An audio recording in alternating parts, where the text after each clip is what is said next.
اور جس کے اندر منافقت ہے اس کو بھی آپ تلوار لے آئیں، وہ منافق ہی رہے گا۔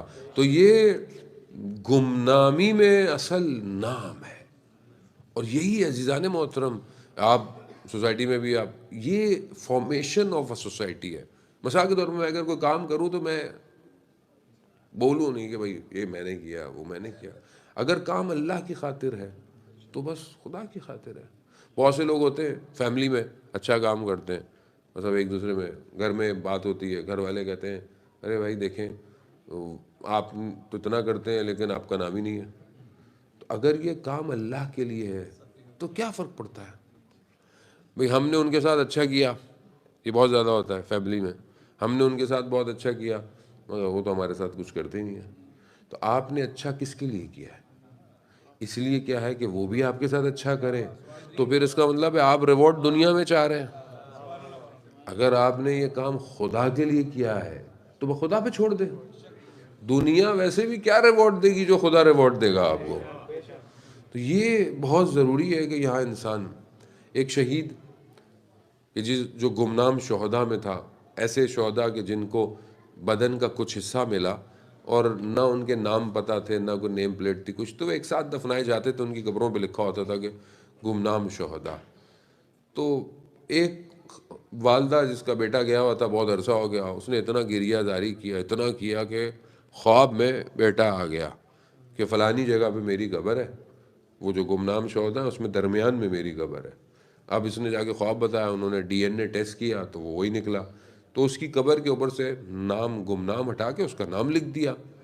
اس کے بعد وہ اپنی ماں کے خواب میں آیا اور اس نے کہا ماں بڑا ظلم کیا میرے اوپر۔ کہا کیوں؟ کہا کہ ماں جن کی قبریں گمنام ہیں نا ان کی قبروں پہ سید زہرا سلام اللہ علیہ تشریف لاتی، سیدہ خود آتی ہیں۔ کیوں؟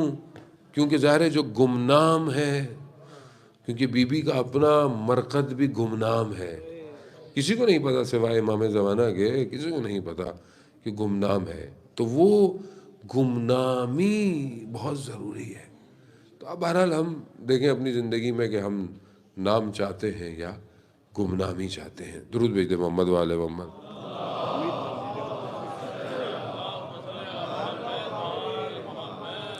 بہرحال ابھی ایک نیکی جو ہے وہ آپ کو گمنامی کے بغیر کرنی پڑے گی، کیونکہ بہرحال کوئی نہیں، تو میں تو آپ کو دیکھ رہا ہوں کہ کون یہ نیکی انجام دے گا، تو بہرحال فی سبیل اللہ یہ ایک نیکی ہے، اس کو انجام دیجیے۔ درود بھیج دے محمد والے محمد۔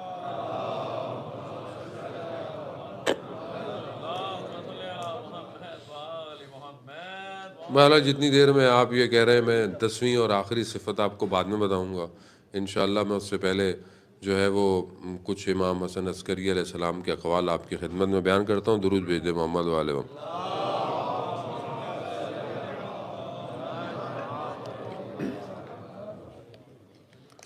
امام حسن عسکری علیہ السلام جو ہے وہ ارشاد فرماتے ہیں کہ تمہارا بہترین دوست وہ ہے جو تمہاری تنہائی میں تمہاری برائی کو تمہیں بتائے۔ بہترین دوست وہ ہے جو تمہاری تنہائی میں تمہاری برائی کو بتائے، کیونکہ جب وہ لوگوں کے سامنے بتائے گا تو مزید فساد کا امکان ہے۔ تو اگر آپ کا کوئی اچھا دوست ہے تو وہ آپ کی برائی کو لوگوں کے درمیان میں نہیں بلکہ آپ کو تنہائی میں بتائے گا۔ امام ایک اور حدیث میں ارشاد فرماتے ہیں کہ دو طرح کا جمال ہے، دو طرح کا حسن ہے۔ ایک حسن ظاہری ہے کہ انسان کی شکل و صورت حسین ہو، کہا یہ بھی جمال ہے، مگر امام فرماتے ہیں کہ اس سے بہتر جمال انسان کا باطن ہے کہ وہ کتنا خوبصورت ہے۔ تو بہرحال ہم کوشش کریں کہ جب انسان بہرحال معاشرے کو اصلاح کرنا چاہتا ہے تو وہ اپنے اندر باطنی جمال لے کر آئے، باطنی حسن لے کر آئے۔ یہ بہت ضروری ہے کہ انسان جو ہے وہ بہرحال اس کی طرف بڑھے۔ 10ویں اور آخری صفت اور آپ سے التماس دعا، انشاءاللہ پھر خدا کل توفیق دے اور کل مومنین کے درمیان میں حاضر ہوں انشاءاللہ منڈے کو، پھر خدا ہمیں توفیق دے بشرط زندگی جو ہے وہ جشن جو ہے وہ یہیں پر کیا جائے گا۔ عزیزان محترم، 10ویں اور آخری صفت امام فرماتے ہیں کہ جس کی عقل سالم ہے، 10ویں صفت ان ساری خلاصوں کا، ساری صفت کا مجموعہ ہے، یعنی یہ 9 جمع ہوں تو 10ویں بنتی ہے، اور وہ کیا ہے کہ جس کی عقل سالم ہے وہ جب بھی کسی کو دیکھے تو کیا کہے، یہ مجھ سے بہتر ہے. یعنی جب بھی کسی کو دیکھے تو کیا کہے، یہ مجھ سے بہتر ہے. یہ سالم عقل کی نشانی ہے. لیکن ہم تو اپنے علاوہ کسی کو اچھا سمجھتے ہی نہیں. ہمارا تو مسئلہ یہی ہے، ہم دوسرے کو دیکھیں، ہم تو دیکھے بغیر بتا دیتے، دیکھے بغیر ہم اپنے آپ کو اچھا اور دوسرے کو برا کر دیتے ہیں. آپ دیکھیں ہم کہاں ہیں اور ائمہ کے اقوال کہاں ہیں. کتنا تضاد ہے سوسائٹی میں، کتنی. آپ یقین کریں تحفۃ العقول اور ایسی کتابیں جو احادیث سے بھری ہوئی ہیں، مجمع البیان جو بحر التفاسیر ہے ان کے ذیل میں جتنی ہیں، اور احادیث کے باقی مجموعے، نہج البلاغہ، آج ہمارے ممبر سے کتنا بیان ہوتا ہے. اور پھر ہم دیکھتے ہیں جی معاشرے میں برائیاں ہیں، معاشرے میں مشکلات ہیں، گھر میں پرابلم ہے، بچوں کی تربیت نہیں ہو رہی ہے، عزاداری کہاں جا رہی ہے. تو بھائی جب آپ اصل ٹیکس بیان نہیں کریں گے سوسائٹی میں تو یہی ہوگا، کیونکہ ہم اس سوسائٹی کے اندر اس ٹیکس کو لے کے نہیں آ رہے جو معاشرے کی ضرورت ہے. کیا ائمہ نہیں جانتے تھے کہ انسان جو ہے وہ ترقی کرے گا اور آسمانوں پہ چڑھا جائے گا؟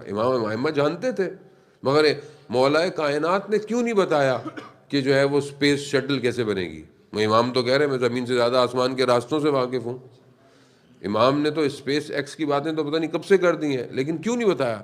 امام جانتے تھے کہ یہ ظاہری ترقی کر لے گا، یہ انسان نہیں بن پائے گا. اسی لیے انسان بننے کا فارمولہ نہج البلاغہ ہے. لیکن میں اپنی بات کر رہا ہوں، آپ کو قصور ہمارا ہے جو ممبر پہ بیٹھے ہوئے، ہم نے معاشرے کو ٹیسٹ ہی نہیں دیا. اب نعرے کے بغیر مجلس، اچھی بات ہے نعرہ لگتا ہے ہماری مجلس میں یار، تھوڑے موٹے نعرے ہماری مجلس میں بھی لگ جاتے ہیں. لیکن دیکھیں میں یہ نہیں کہہ رہا کہ ہر کوئی ایک ہی طرح کی مجلس پڑھے، ایسا بھی کوئی ضروری نہیں ہے کہ ہر کوئی ایک ہی طرح کی مجلس پڑھے. پھر وہ والی بات ہوئے کہ میں اپنے آپ کو اچھا سمجھتا ہوں دوسرے کو غلط سمجھتا ہوں، ایسا نہیں ہے. ہمیں بھی سب سے پہلے اس صفات کو اپنے اوپر امپلائی کرنا ہے کہ جب بھی کسی کو دیکھیں، خاص طور پہ مولانا کو دیکھیں تو کیا کہے، یہ مجھ سے اچھا ہے، یہ مجھ سے بہت بہتر ہے. نوح خان کو دیکھے تو کیا بولے، یہ مجھ سے. ٹیسٹ تو یہی ہے، پبلک کو بتا دیا، خود انجام نہیں دے رہے. سب سے پہلے تو خود ہی مصیبت کے اندر ہے، دوسرے کیا عمل کریں گے. مولانا صاحب والی بات ہے کہ وہ مجلس میں انہوں نے کہا کہ نجاست جہاں لگے کارپٹ پہ اس کو کاٹ دو. گھر گئے دیکھا کارپٹ میں سوراخ ہوئے. تو پوچھا زوجہ سے کہ یہ کیا کیا؟ کہا آپ نے تو مجلس میں کہا تھا کہ جہاں نجاست اسے کاٹ دو. کہا بی بی وہ تو لوگوں کے لیے کہا تھا. تو بات یہ ہے کہ بعض اوقات ہم لوگوں کے لیے بیان کر رہے ہیں، اپنے اوپر امپلائی تو سب سے پہلے اپنے اوپر تو امپلائی کریں کہ بھئی خود آپ کیسے ہیں. خود ہی ٹھیک نہیں ہے تو معاشرہ کیسے ٹھیک ہوگا؟ تو نفس جس کا گرم ہوتا ہے، کیوں آیت اللہ بہجت کے پیچھے نماز پڑھتے تھے تو انسان کانپتا تھا؟ کیونکہ نفس گرم تھا، روح اس کمال پر تھی کہ انسان کپ کپی طاری ہو جاتی تھی. عزیزان محترم، تو بہرحال اپنے آپ کو بہتر کریں، اوریجنل ٹیکسٹ کی طرف جائیں، معاشرے کو صحیح فارمیشن کی طرف. آپ ویسٹ میں رہ رہے ہیں، اتنے سالوں سے رہ رہے ہیں، اور جو لوگ بزرگ یہاں بیٹھے ہوئے ہیں بہرحال انہوں نے عزاداری کو قائم کیا، آگے لے کے گیا، اور آگے جوان بھی ماشاءاللہ آگے لے کے جا رہے ہیں. لیکن ہر دور کے حساب سے عزاداری کا سٹرکچر ڈیفرنٹ ہے. جو عزاداری بیسک ہے، مجلس ہے، ماتم ہے، یہ اس کو چینج کرنے کو کوئی نہیں کہہ رہا.